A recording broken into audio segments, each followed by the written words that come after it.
श्री शिवाय नमस्तुभ्यम हर हर महादेव। कल है सोमवती अमावस और सोमवार। सोमवार के दिन भोले बाबा के यह उपाय करके आपकी सारी मनोकामनाएं पूरी हो जाएंगी, जो आप लोग बहुत दिन से कोशिश कर रहे हैं और आपकी हो नहीं रही हैं। आपको लेने हैं बस काली मिर्च और थोड़े से चावल, पीला चंदन। चलिए हम लोग शुरू करते हैं पहले उपाय से। इस वीडियो में मैं आपको 3-4 उपाय बताऊंगी, जो कि गुरु जी की कथा से बहुत ही अच्छे से सुन के आपको बहुत ही अच्छे से समझाने की कोशिश करूंगी। फिर भी आपको अगर नहीं समझ में आते हैं तो आप लोग कमेंट सेक्शन में मुझसे पूछ सकते हैं। तो चलिए हम लोग बात करते हैं अपने पहले उपाय की, जो है मनोकामना पूर्ति का उपाय। कोई भी काम आपका बहुत दिनों से फंसा है, आपका हो नहीं रहा है, आप उस काम को काली मिर्च के उपाय के साथ ज़रूर करके देखें। चलिए समझते हैं नियम को। आपको लेनी है 2 काली मिर्च। अब 2 काली मिर्च का उपाय क्या है, इसके बेनिफिट्स क्या हैं, ये आप समझिए। आप लोग किसी काम को करने के लिए निकल रहे हैं, बहुत बार जा चुके हैं उस काम को करने के लिए, लेकिन वह काम हो नहीं रहा है, तो आप लोग इस उपाय को करके निकल जाइएगा, आपका काम ज़रूर बन जाएगा। आपको 2 काली मिर्च लेनी है। 2 काली मिर्च आपने ले ली, खड़ी साबित है ना। अब आप लोग जब भी किसी काम से घर के बाहर निकल रहे हैं, तो आप लोगों को क्या करना है, जो 2 काली मिर्च आप लोगों ने ली है, 1 काली मिर्च तो आप लेकर पहुंच जाइए भोले बाबा के मंदिर में, और कुंदकेश्वर महादेव के नाम से भोले बाबा की शिवलिंग के बीचों बीच बिल्कुल ऊपर आप लोगों को समर्पित कर देनी है। अब जो दूसरी काली मिर्च आपके पास बची है, उसको आप लोगों को लेकर आ जाना है अपने घर। और जब भी आप किसी काम के लिए निकल रहे हैं, निकलने जा रहे हैं, इंटरव्यू है, कोई कोर्ट केस है, उसके लिए आपको क्या करना है, आप अपने मेन गेट से बाहर निकलते हैं, जो सबसे बाहर आपका गेट है उससे बाहर निकलते हैं, उससे पहले आपको वह अपने लेफ्ट हैंड के नीचे दबा लेनी है। आप जूता, जूती, चप्पल कुछ भी पहने हुए हो, लेफ्ट पैर के नीचे आपको दबाकर उसको कुचल कर आगे बढ़ जाना है। उसके बाद आपको पीछे नहीं जाना है घर में घुसकर कि कोई काम रह गया कर रहा हूँ, नहीं। आप लोगों को सीधे उस काली मिर्च को दबाते हुए बाहर निकल जाना है, आपका काम ज़रूर हो जाएगा। चलिए ये तो हुआ आपका काली मिर्च का उपाय। अब सुन लेते हैं आपका चावल का उपाय। कल के दिन के लिए, सोमवार के दिन के लिए चावल का जो उपाय है वह सुन लेते हैं। यह उपाय भी मनोकामना पूर्ति के लिए ही है। दूसरा उपाय जो हम लोग चावल के दानों से कर रहे हैं, वह होने वाला है इच्छा पूर्ति के लिए, मनोकामना पूर्ति के लिए। इस उपाय के लिए हम लोगों को 108 चावल के दाने ले लेने हैं, जो कि खंडित नहीं होने चाहिए। उसके बाद दूसरी सामग्री आप लोगों को ले लेना है पीला चंदन।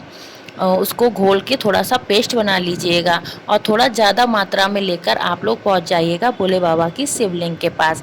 शिवलिंग के पास जाकर आप लोगों के बैठने की दिशा होगी उत्तर दिशा। उत्तर दिशा की तरफ आप लोगों का मुख होना चाहिए। इस तरह से आप लोग बैठिएगा कि आप लोगों का मुख अर्घा की तरफ होगा, ठीक है ना। जिस तरह से मेरी मम्मी बैठी हुई हैं, फोटो में आप लोगों को दिख रहा होगा, वैसे आप लोगों को बैठ जाना है। और जो आप लोग पीला चंदन लेकर आए हैं घर, उसका पेस्ट अच्छे से बना लेना है, ठीक है। भोले बाबा की शिवलिंग को आप लोग 1 लोटा जल चढ़ाकर अच्छे से साफ कर लेना, सीधे हाथ से पोंछ लेना, अच्छे से साफ कर लेना। उसके बाद जो आप लोग चंदन लेकर आए हैं, उस चंदन को अच्छे से भोले बाबा की शिवलिंग पर लेपन कर देना, बहुत ही अच्छे से, जितना अच्छे से आप लोग कर सकें लेपन कर देना। उसके बाद जो आप लोग 108 चावल के दाने घर से लेकर आए हैं, जहाँ पर आपने चंदन लगाया है, उसी जगह पर आप लोगों को वह 108 चावल के दाने भी समर्पित कर देने हैं। और उसी दाहिने हाथ को जहाँ पर आपने चावल के दाने और चंदन लगाया हुआ है, वहाँ पर रख के आपको अपनी मनोकामना बोल देनी है, श्री शिवाय नमस्तुभ्यम का जाप करते हो।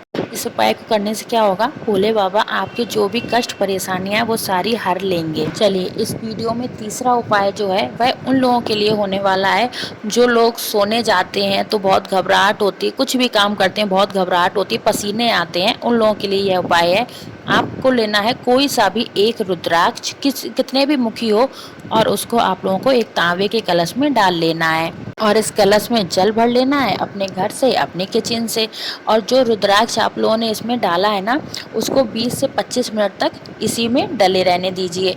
उसके बाद जब 20 से 25 मिनट हो जाए, उसके बाद इस कलश में से उस रुद्राक्ष को निकाल लीजिएगा।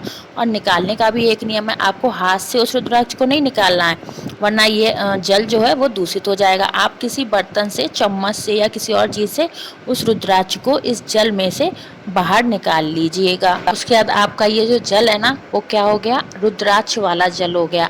अब इस जल को आप लोग अपने सीधे हाथ में लेकर पहुंच जाइएगा अपने पास वाले भोले बाबा के मंदिर में। भोले बाबा के मंदिर में जाकर आप लोगों को उत्तर दिशा की तरफ मुख करके बैठ जाना है और ये जल का कलश जो है आप लोगों को भोले बाबा की शिवलिंग के ऊपर समर्पित कर देना है। सोमेश्वर नाथ नाम का स्मरण करते हुए, किस नाम का, सोमेश्वर नाथ नाम का स्मरण करते हुए आप लोगों को यह जल समर्पित कर देना है। जल समर्पित करने के बाद वह बहता हुआ जलाधारी से नीचे गिरेगा। उस जल को आप लोगों को अपने हाथ में ही वहीं पर ले लेना है और वहीं शिवलिंग के पास खड़े होकर ही आपको इस जल का आचमन कर लेना है। आप 5 सोमवार यह उपाय करके देखिएगा, आपकी जितनी भी घबराहट है, पसीने छूटते हैं, उन सब में आपको बहुत ही फ़ायदा दिखने लगेगा। चलिए, इस वीडियो में तो सारे उपाय हो गए। सोमवार के दिन आप लोगों को ये सारे उपाय करने हैं। बहुत ही अच्छे, बहुत ही सरल उपाय हैं और मेरी वीडियो को लाइक और शेयर करना ना भूलना।